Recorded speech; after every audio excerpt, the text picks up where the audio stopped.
What's happening, guys? Welcome back to the S2 Strategic Defense channel. My name is Nick, and this is episode number 3 of our short series that I call On the Edge. Here, we're going to be taking some lessons from some of my online courses, breaking them apart, and then giving you some additional information to make sure that you guys are training to the best of your ability. Let's get started.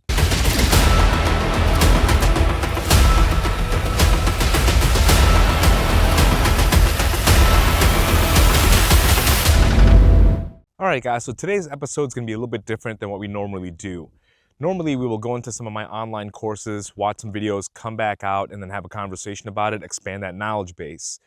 In this episode, what I want to do is basically expand some information for you guys based off of some stuff that I teach in my Texas License to Carry course. Now, if you guys are looking for your Texas License to Carry, I got an online course at www.texas-ltc.com. You guys can check that out there. In that course, aside from doing all the legal stuff, I also go through a lot of additional bonus information on holsters and, grip and sight packages and that kind of stuff. And then I give a 35-minute video range guide where I shoot every course of fire and give some tips and tricks at each particular course of fire. And then I give some other bonus videos giving you guys some drills where you can help develop skills. What I want to do in this particular episode is give you a couple more drills that you can do that takes you from kind of a newbie at the license to carry into the next step. And this is more designed for people who are just kind of new to shooting. 1, 2, 3, 4, 5. One of my favorite drills to teach my students early on is what I call the metronome drill or the thousands drill. A lot of times we'll get people on range and you'll see them get kind of uncoordinated, right? The brain, the eye, and the trigger finger aren't talking to each other. And so it becomes kind of clumsy, let's just say. And we want to help build not only good rhythm, but that connectivity between the brain, the eye, and the trigger finger for that person. Not only is it safer, they're gonna shoot better, they'll be able to go faster as they put a little bit more practice in, and they'll have more control over that trigger. So here's the rules. We're gonna be counting this out loud every single time. There's gonna be 3 iterations. We're starting off 5 yards from the target. In the first iteration, we're gonna count in thousands, meaning, and 1 1,000, 2 1,000, 3 1,000, 4 1,000, 5 1,000, okay? In the second iteration, we're gonna take out the thousands and we're just gonna put in an and 1, and 2, and 3, and 4, and 5. And on the third iteration, we're gonna just make a straight count. 1, 2, 3, 4, 5. So each of those is a little bit quicker and quicker.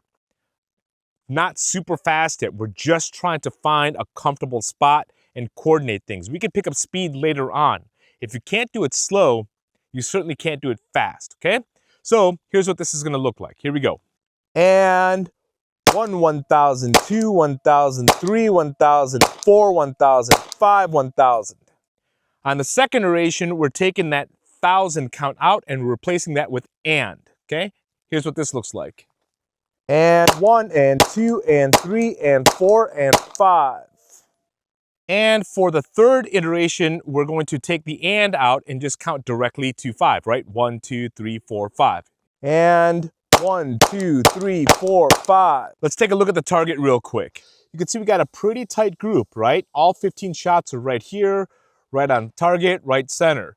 When you start punching out groups like this, that is the opportunity to start picking up the pace and go faster and faster. Until you can control the groups and make those come in tight, there's no point in going really fast because you're not hitting what you're supposed to be hitting in the first place. Trust me, going faster is not going to do you any justice. If you guys plan on carrying a firearm on person, whether you're in an open carry state or a concealed carry, doesn't make a difference. But if you're carrying a firearm on person, you will always be interacting with your holster, right? And so I threw one of my holsters on over here, and we're gonna do a small drill, especially for beginners, to get used to working on the holster. Now, on my YouTube channel here, there's tons of videos of interacting with the holster in dry fire. You should be working these things in dry fire before you come on range. When you come on range, go slow. We're gonna be doing 1 draw, 2 shots on target, okay? This is a nice way to slowly introduce yourself into working with the holster and then working from concealment. Stand by, fire, draw, 1, 2. Stand by, fire, draw, 1, 2. And once you start getting used to that, what you can do is go to a concealment position, right? Where your shirt's over it. Now you have to interact with your clothing just as much as you do with your firearm and your holster, okay? So here, I'm gonna do the same exact thing. Draw, clear garment, make that draw, 1, 2, okay? And back in. Stand by, fire. Clear garment, draw, 1, 2. All right, guys, so for our third drill, I'm gonna show you guys something that's kind of beginner / intermediate.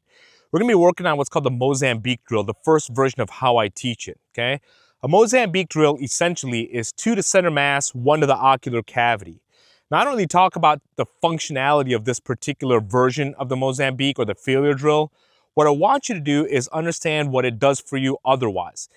It is a great drill to help you challenge your grip, your sight package, your trigger press, and overall trigger control, right?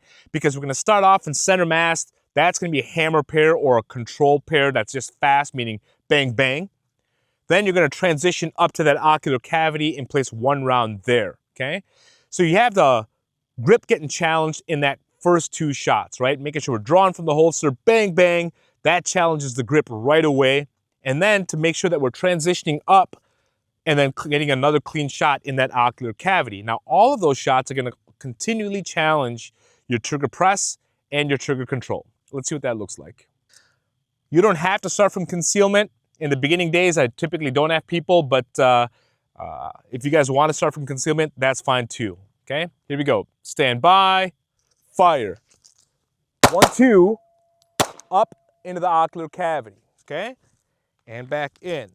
Stand by, fire.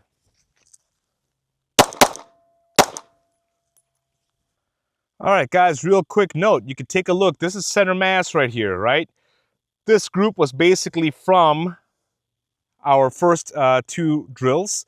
And then this is where I'm kind of aiming for on this particular drill. Just a little bit higher, just so I can kind of make a difference here. All of these still hit in center mass. And then we go up to the ocular cavity. You can see they're all kind of right there, okay? All right, guys, hopefully you got something out of this video, learned a new drill, maybe a tip or a trick that you guys could do and work on range. The important part is that we're continually expanding our knowledge base of not just what to train, but how to train, and not even that, why we're doing what we're doing. That's a really important question. A lot of instructors will teach you a whole bunch of stuff for the sake of showing you a bunch of stuff, but the question becomes, why are we doing this and how is it making you better? Hopefully you guys enjoyed this video. Please like, share, subscribe, turn on the notifications bell, and get in the comments section. Let me know what you guys thought about these drills, or if you want me to pick up the pace and do a little bit more intermediate and or advanced stuff. Until then, I'll see you guys on the next episode. Be safe.